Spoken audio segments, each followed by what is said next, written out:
And we're live on the Get Foxy show with Vicky Flint. Vicky, I so appreciate you taking the time this morning to chat with us. Thank you, Terry. Thanks so much for having me on. I'm excited for our conversation. You betcha. Well, not too many people know exactly what an independent holistic dental hygienist is. And so would you please enlighten us? Thanks, Terry. I would love to. So I practice in the beautiful state of Colorado, and Colorado was the first to allow dental hygienists to practice on their own. That means we can have a dental hygiene office. We don't have to have a dentist in the office. It's just us. And they created that law in 1986 because we have a lot of folks on the eastern plains and the mountain towns and so forth that don't even have access to care. And the public outcry became, well, we just want our teeth cleaned. Why does it have to be such a big deal? Because you see, before the law change, if you were you had to be a dentist in order to purchase dental equipment from a dental supply company or supplies and all that. So there were hygienists who wanted to build a van, for example, and drive around little dinky towns where there was no dentist.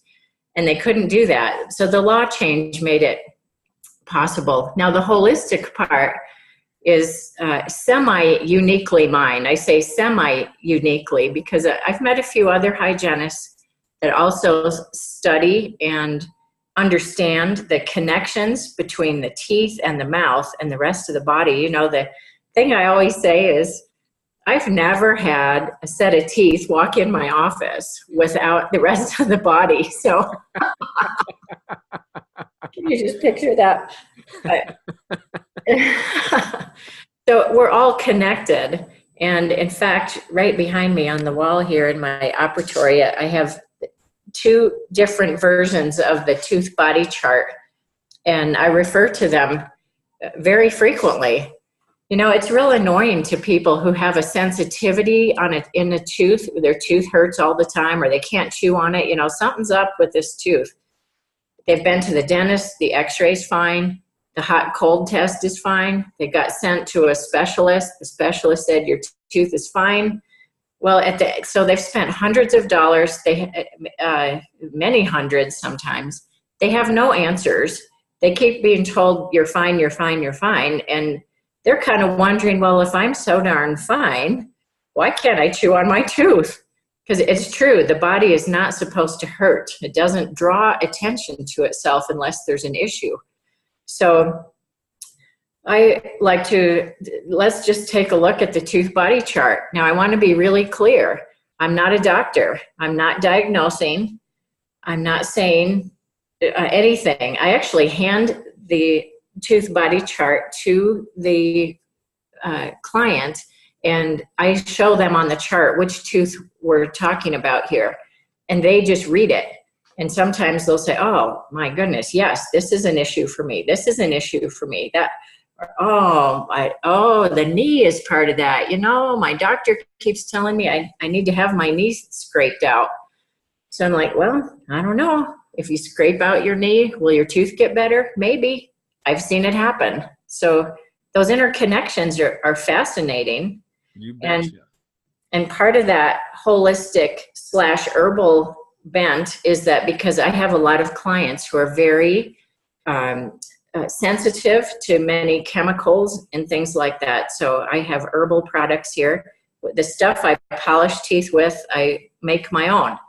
And the base of it is, I have 2 or 3 of my very favorite herbal toothpastes. So I add things to it to help your teeth shine and polish up, but no chemicals. And so that's really unique as well. So let me ask you this question, Vicky.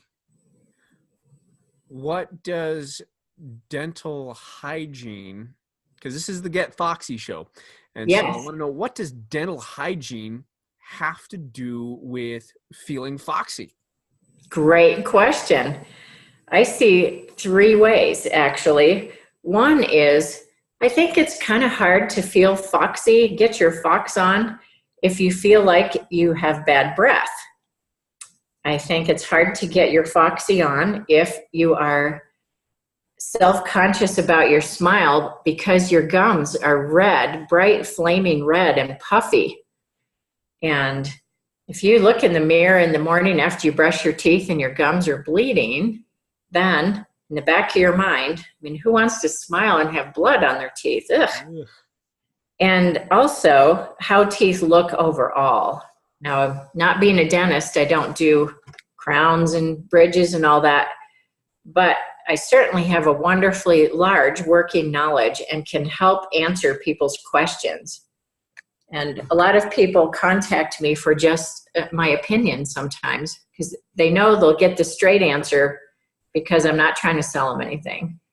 So the smile is a big part of being foxy. And by the way, I just want to mention the anatomy of a smile is it comes from the heart first, and less than a second later, it shows up in the eyes. Have you ever looked at a person and you see, you can just see the light. You can see the shift. You see the light in their eyes. The last thing that gets involved is the lower part of the face and the smile. So smiles really come from the heart. I've seen wonderful pictures and wonderful smiles from people who are missing teeth or, but so that wonderful heart-based smile that's where the real beauty is. That's where foxiness resides. You bet. Well, and that's something as a Chinese medicine practitioner, when we talk about the heart, the heart is the source of all emotions, but especially joy. And so, yes, and we say that the eyes are the window to the soul, which there resides with that heart. So when that heart energy is rising, it shows up in the eyes and then brightens that face. You are absolutely right, at least from a Chinese medicine standpoint. Yes, absolutely. So what does Foxy really mean to you, Vicky? Foxy to me is an inner confidence. It's an inner knowing that your life matters. It is a knowing that, well, I'll put it in the first person for me. It's an inner knowing that I am beautiful, that I have a purpose, and that I can impact the life of others. That's what Foxy is for me. Mm-hmm. And has there ever been a time in your life where you didn't really have a hold of that foxiness? And what did you do to eventually reclaim it? So I would say that I think I was about 35 years old before I realized I had foxiness in me. So it wasn't really a reclaiming, but a first-time discovery. And I actually grew up in a rather difficult childhood, and I want to try to find this good balance as I talk about that. My parents are both living now, and I love them both dearly. We have come so far. I have fabulous relationships with both of them. And it wasn't always that way. When I was a child growing up, there was a lot of uncertainty and irregularities in our house. My mom, God bless her, she is a treasure, and it took her a lot of years to discover that she is a treasure. And before she knew that, she didn't treat us so good as kids. And the more I learned of her story, the more I came to understand why she was so angry. But so there was physical violence in our home. And we never knew when that shoe was going to drop and when we would be the recipient of her wrath. And so when I left home and went away to college, you know, I felt like I had just about zero self-esteem. But the one thing that I knew I was good at was academics. So I thought, well, phew, got that. Because, you know, that's a good thing to be good at if you're going to go to college, right? Maybe. So I but I discovered it along the way. And early in my career, my very first doctor actually sent our office staff to a 8 or 12-week course or something like that on our lunch hours once a week. We got to go watch these film strips back in the day before videos. And it was Zig Ziglar's Born to Win program. And, you know, in his Texas drawl, his signature line is, you can have anything in life you want if you just help enough other people get what they want. Well, the first time I heard that sentence, all I heard him say is, you can have anything you like in life that you want. And I just, for me, it was like walking across a parking lot and tripping on a curb I didn't see, a parking curb. And I just was like splayed out on this, was like, what do you mean I can have anything in life you want? No, no, you just, you get what you get and you make the best of it. That's life. So that was my understanding of life at that time. And it took me several times to hear that before I even began to believe that I could have anything in life I wanted. It took me a long time to understand that we all have inner beauty. It took me a very long time to see my own soul. And I did it largely by becoming a self-help junkie and info junkie. I went to a lot of seminars, I read books, I did tapes, a lot of Les Brown and Zig Ziglar. I think I went to my library and checked out, over time, I think I checked out everything they had there that Zig recorded or wrote. And it was in 96, I got to meet Zig Ziglar. That has been like the highlight of my life. I have a picture of us together and I treasure that. He was a lot like a father to me even before having met him. So a lot of my personal growth I attribute to him. And I recall there was a day, so I got involved in Amway for a while, and for a long while. And one of the great things about Amway, do your listeners know about Amway, what that is? I'm not exactly sure. You may want to explain that. So it's a multi-level or marketing or network marketing company. They sell organic house cleaning products. They also have a makeup line and personal care line. They have expanded into supplements and protein powders, things like that. So I think their biggest competitor today is Melaleuca, to give somebody who might be more familiar with that a frame of reference.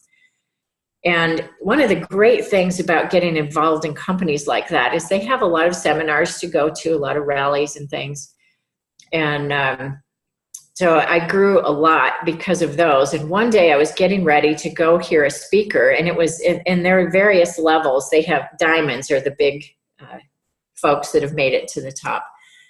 And I was getting all ready, and I looked in the mirror in this hotel room because it was an out-of-town thing. And it was the first time I saw myself actually like glowing. And I just kept staring at myself in this mirror, like, who is that? And I was like, wow, I have to admit, I look beautiful. I am beautiful. And for the first time, because I remember saying to myself, when I go get in line, waiting for the doors to open at this auditorium, people are going to think I'm one of the diamonds. I have that energy about me. I could see it. It was undeniable. It was awesome. I think that was the day I discovered Foxiness. So kind of a long answer to a short question, but you know, when you grow up without being told that you're worth anything, or that you have skills, that you have potential, it's hard to discover it.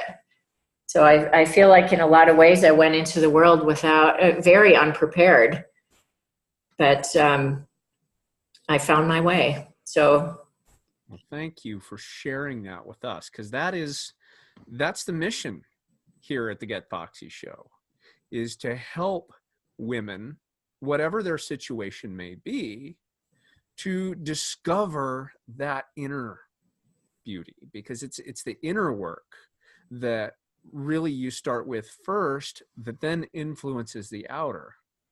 Correct? Absolutely. Yeah. That is very, very true. And even as I began to discover my own confidence, my own beauty, my own value, I'm a forever learner. So when I'm in a group, I'm always here to learn. I have this natural assumption that I'm the least educated person in the room about whatever topic is on the table.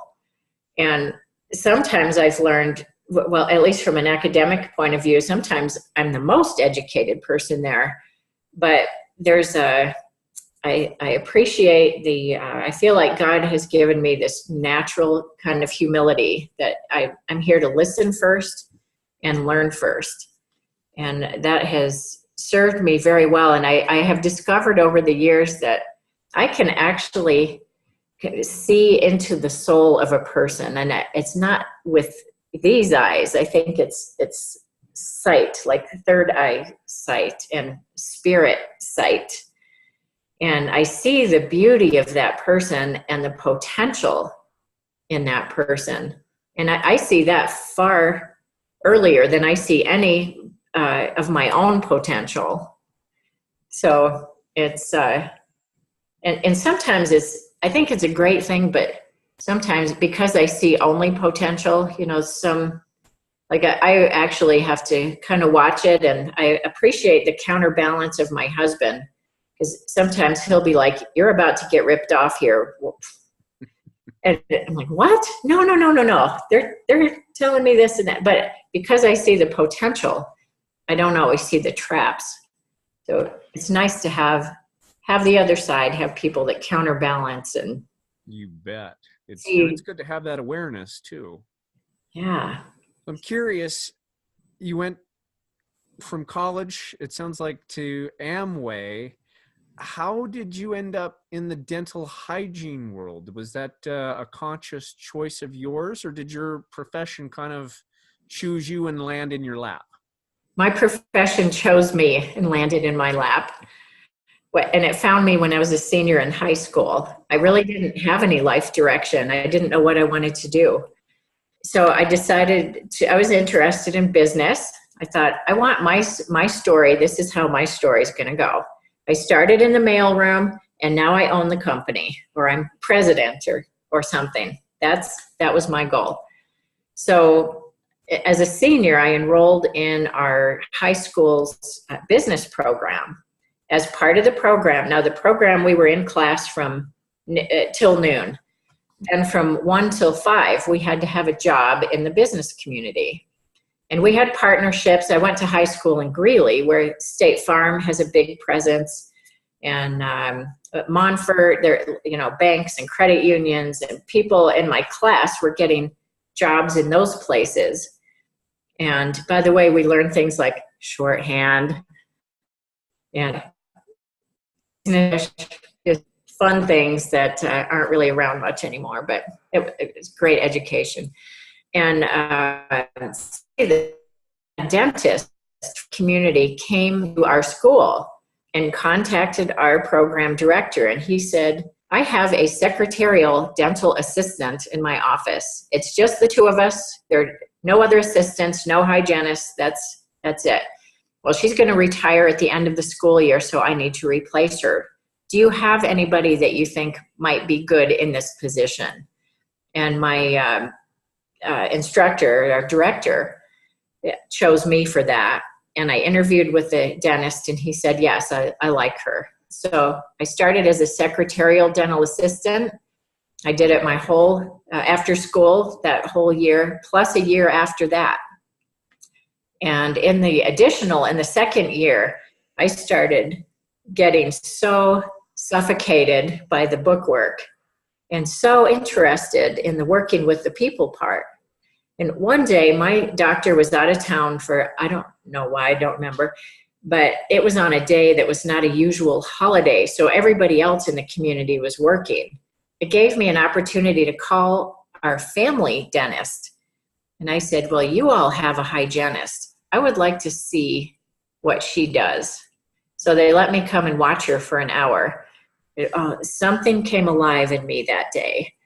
And I said, this is for me. I have to go. So that was the college that I went to, was on the western slope of Colorado, and it was specifically to go to dental hygiene school.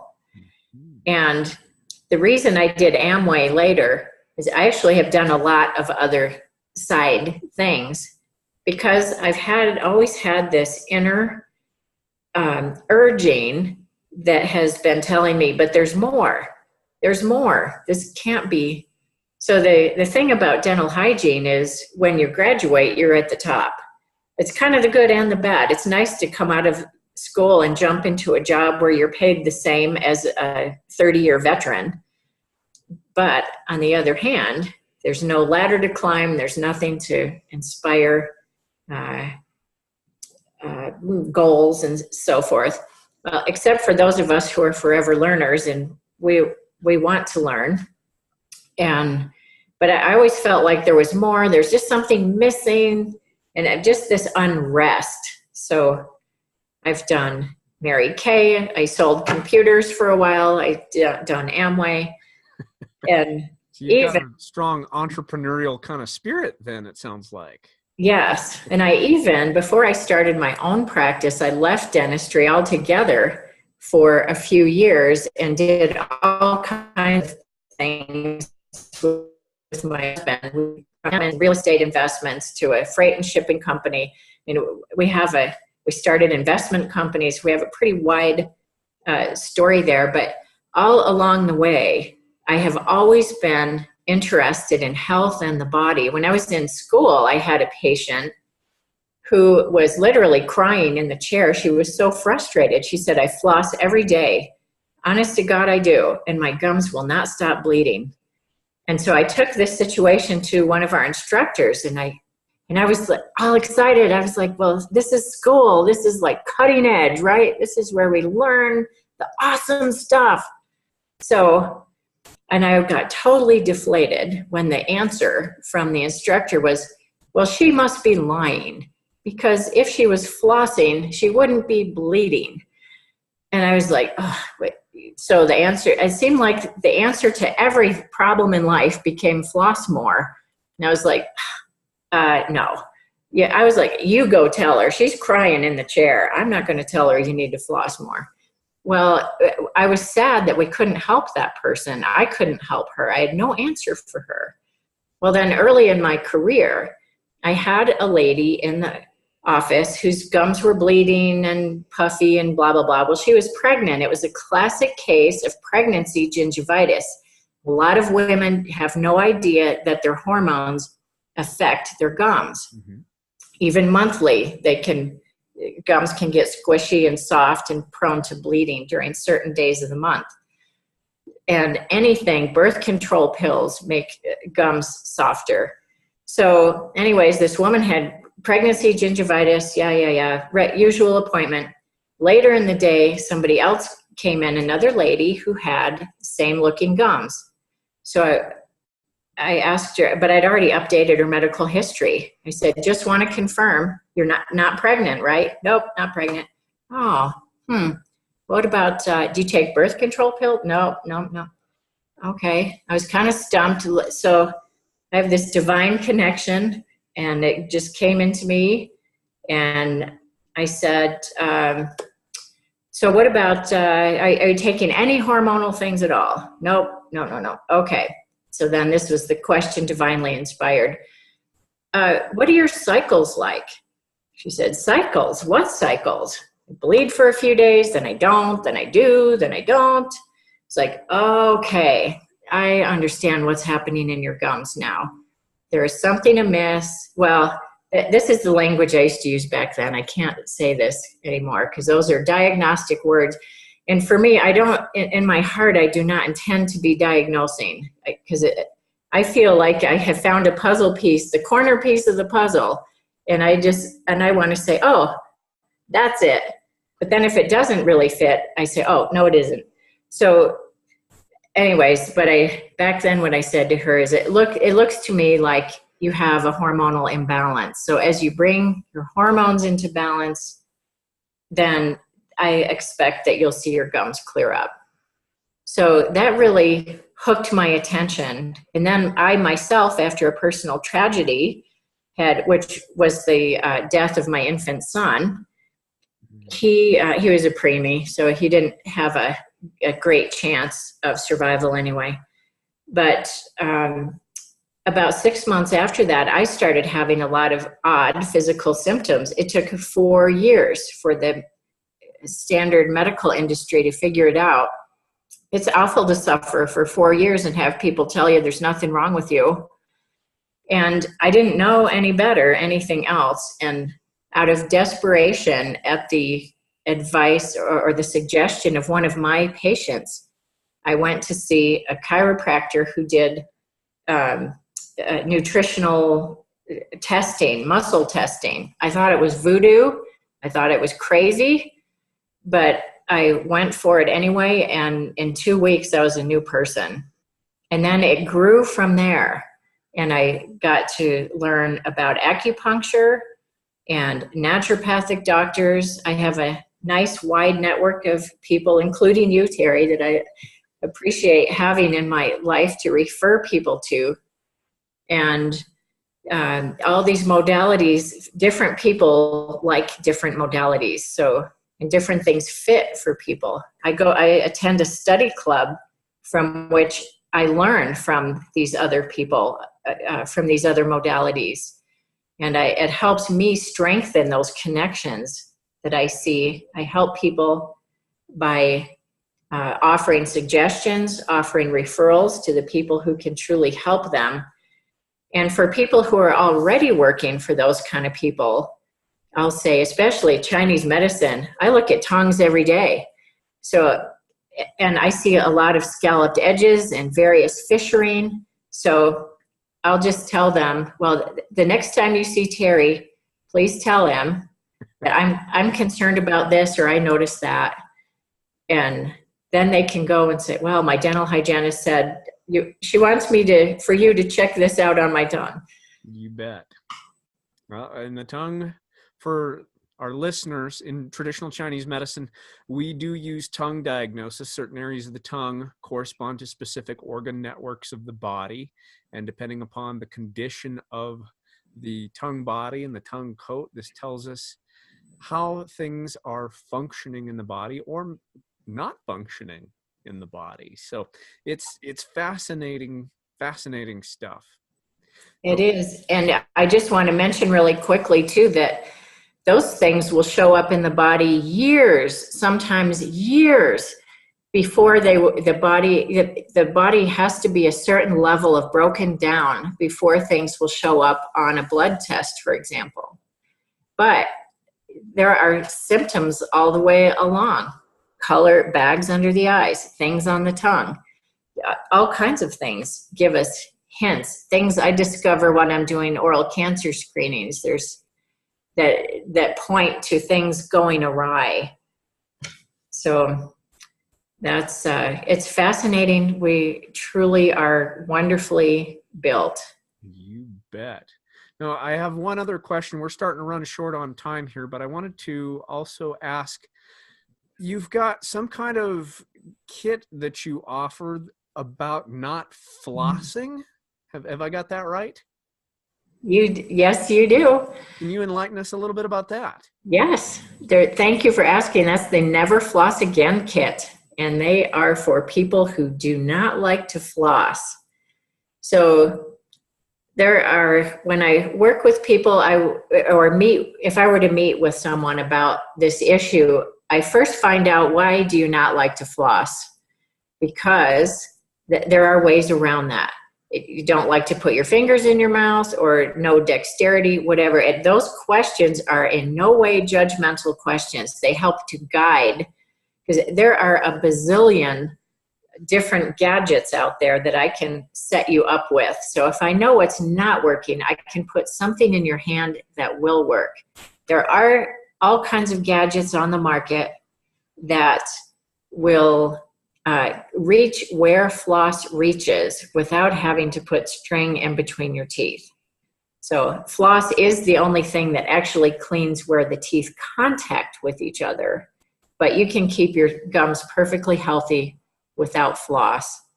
And for those folks, many of us meet via Zoom, and we go over. I have 3 kits pre-made that are in each kit. The basic kit is just for everyday sort of folks with nothing in particular going on. The rescue kit is specifically for those with gingivitis and gum disease. And the 3rd kit is the ortho kit for braces. And I can mail you that kit. We can meet by Zoom. And the idea behind it is not to overwhelm you with 100 gadgets to use every day, but it's a sampling of products that you can use to help you figure out what works best. And when you know those principles, when you see things in the store and you wonder, hey, oh, there's another gadget, I wonder if that would be good for me. You don't waste your money because you've already learned what works. And because you know the principles, when you see different products, you can know right away, oh, that's for me. I need one of those. Or you can say, that would be a waste of money for me. Mm-hmm.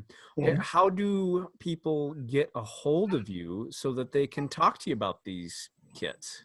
Great. They can call me 970-481-8752. And that's a cell phone. So you can also text if you prefer to text. You can send me an email, Vicky, Vicky, at dentalhygienehaven.com.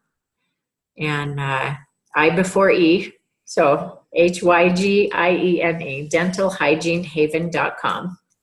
And my website is the same name, dentalhygienehaven.com. dentalhygienehaven.com. Fantastic.